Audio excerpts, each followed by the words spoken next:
I'm Pastor Jay. I want to talk about the body of Christ and the blood of Christ. What I mean by this is in the Beatitudes, Jesus says, blessed are those who hunger and thirst after me, for they should be filled. Think about that. You know, in the Last Supper, Jesus said they're talking, and he says, you know, this is my body. Do this in remembrance of me. When you break bread. He said, when you drink the wine, he said, drink this, do this in remembrance of me. All this, I love how Jesus is. I love how God is. God always sets up everything. There's always an order to everything he does.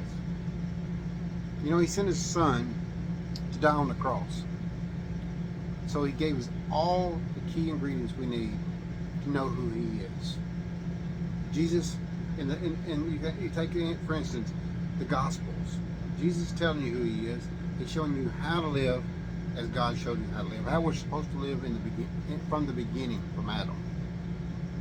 But it's how we perceive this. You know, there's a big big tussle about, you know, the communion. Communion, well, this is the body of Christ and this is how it's supposed to be done. Oh, no, this is supposed to be symbolic of the body of Christ. Here's the thing about it is, when you take that, you just believe that you're honoring Christ and you're remembering him.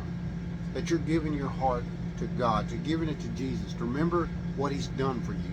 From the grave to the cross, all of it. From the beginning of time, he said he knew you. He's the author and finisher of our faith. In other words, by his word is where we live.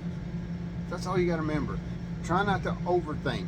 That's the one thing is, I love what Paul says, the simplicity of Christ. Why? Because he just wants you to love him and to honor him and just have a mind like him, to become one with him.